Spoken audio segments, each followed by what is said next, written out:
population 216,000, estimated growth to 283,000 by 2040, which is a growth of 30%.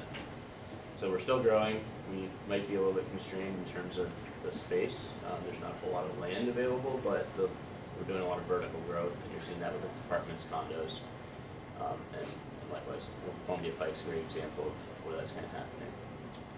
Like I said, we have 11 metro rails, 13 transit stops, Arlington Regional Transit, 70 Capital Bike Share stations, so we kind of topped that, 86 miles of bike trails and running routes. A lot of people use that to commute. South 4 Mile Run area, that's a great trail. It connects into WNOD and Custis, so you can get around pretty easily on the paths.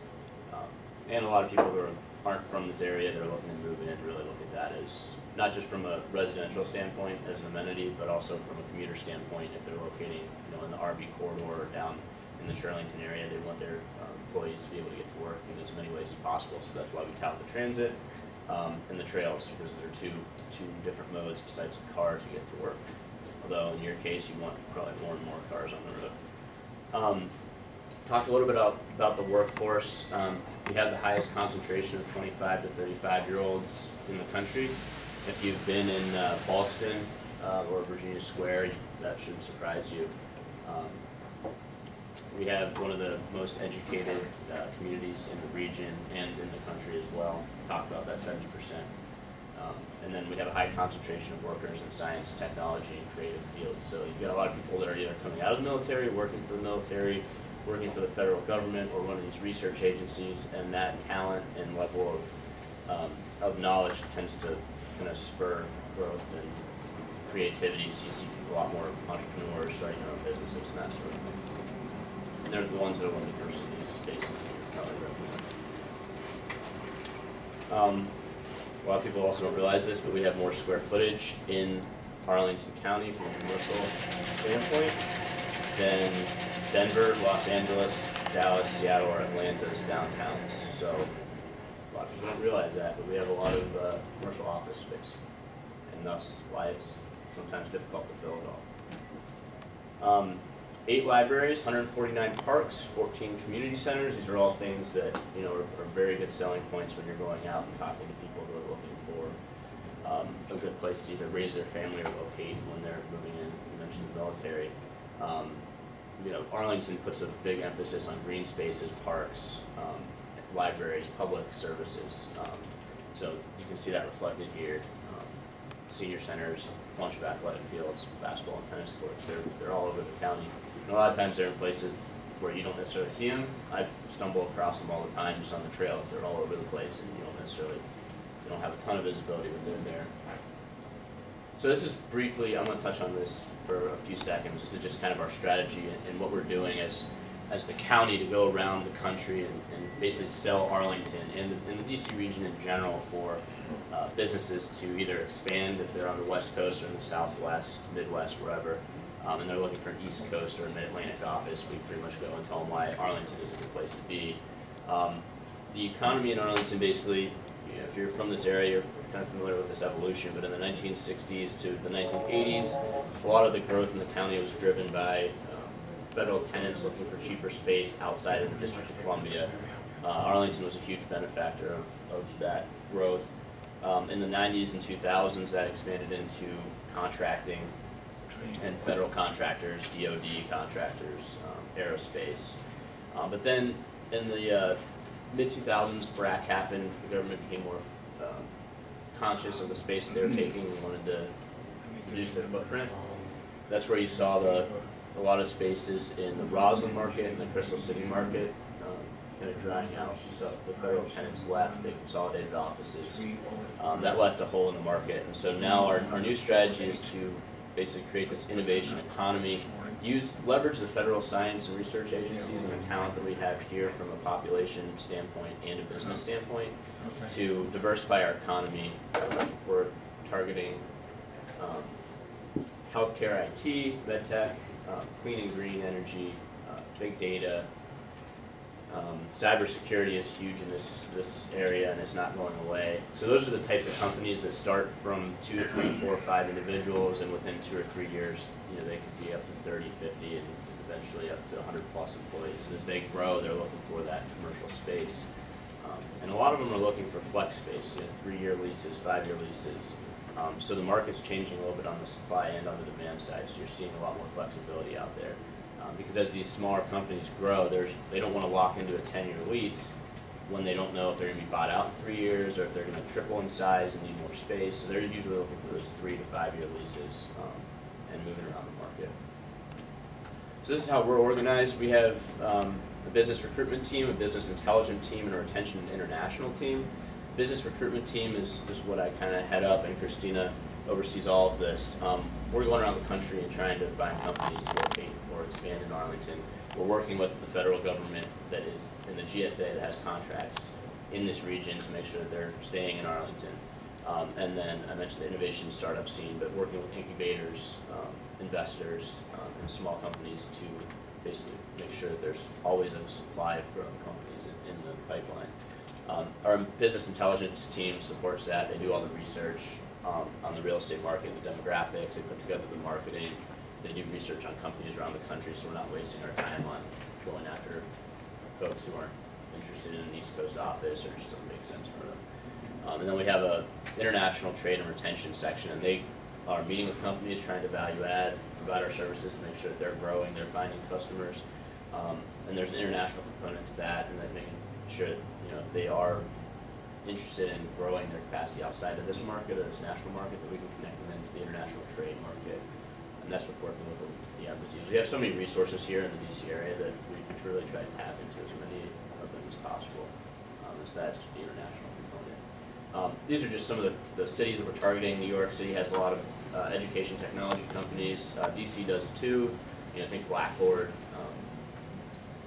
Nashville has a health, IT, medical technology presence. That's only going to grow. Everything's going digital now, so you see companies kind of emerging there, and that ties in with big data, which is obviously in San Francisco. National security, there's quite a bit of in Cambridge, Boston area, and clean technology is big in Portland. So these are cities that we're kind of studying to figure out what we can do as a county to replicate the ecosystems that they have so that we can continue to grow and diversify. So we're not so reliant on the Defense Department and the federal government agencies. So next time there's a shrinkage or they move around, we're not sitting there with big holes in our office space. These are just some of the events that we've gone to in the last year. We went to Cornet and LA, World Travel Market, CES in Vegas, South by Southwest in Austin, just to interact with tech companies, figure out what the vibe is that's going on, make sure that we are positioning ourselves to attract those companies.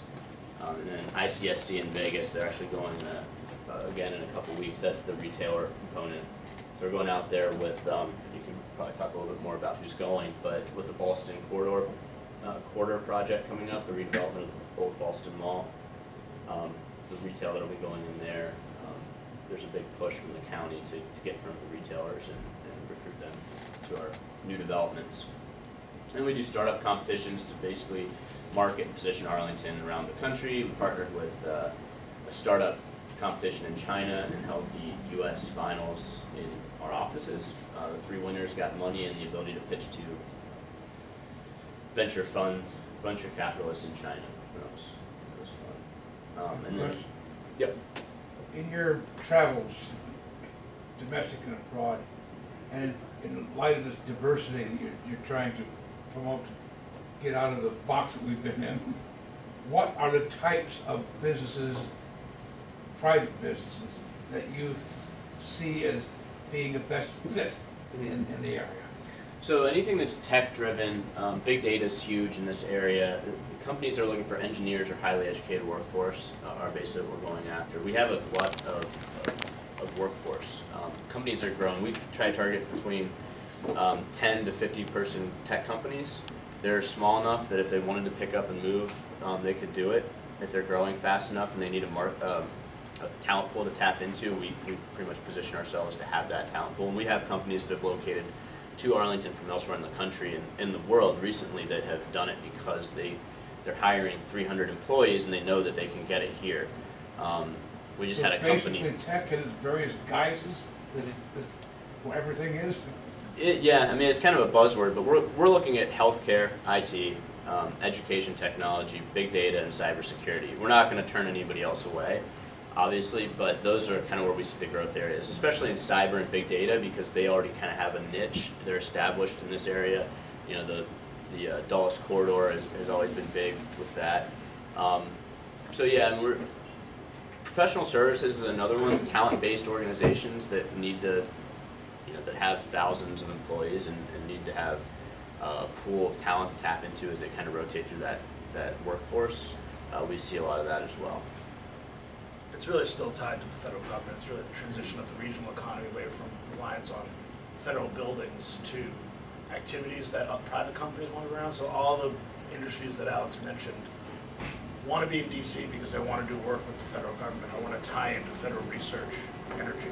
So whether it's, you know, storing and analyzing big amounts of data or cybersecurity, those are all things that the federal government is deeply involved in. And certainly for Arlington, we're positioning ourselves. The federal business is very difficult for us to compete with because the federal offices are going to cheaper locations. So we're looking to backfill with these companies that want to work with the federal government. And we have Arlington Economic Development is a 40-person, probably more, 50-person organization. We have arts and culture. We have our tourism. We have our business recruitment team, which is kind of us. We have our real estate and development, and kind of our startup biz launch program. So we're just one group of 4 or 5 that are within the umbrella of the AED. So our biz launch, actually, Victor, our director, couldn't be here today because he was speaking to our small business summit in Roslyn, which our biz launch program deals with. So if you're going through anything from permitting to setting up your company, or you're looking for resources to expand, they handle all of that. And for anybody in the county or in the region, it's not just, it's a county service, but if you're looking for help and assistance, they can.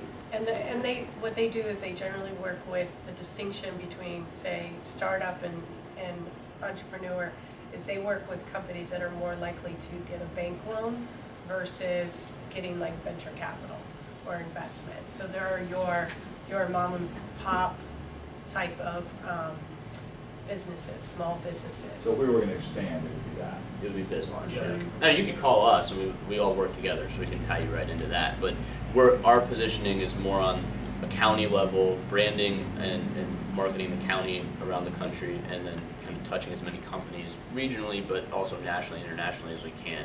And then we have the services in house that kind of work on. We do retention, but work on your mom and pop type of functions, both retail and business related. And that's not centered only on IT? No, that's everything. I mean, and they gosh, how many meetings did they have last year? They touched 1,000, between 2,000 and 3,000 companies. They have the SCORE counselors, and so all the counseling's free. So they work with you to do business plans or identify financing, look at marketing opportunities. They host a whole bunch of webinars and seminars and things like that. Yeah. So. Yeah, and they take appointments all week, every day. The SCORE counselors, we've got one in there at all times, I think, which is a pretty big asset too. And that's all free, obviously. You just gotta fit in.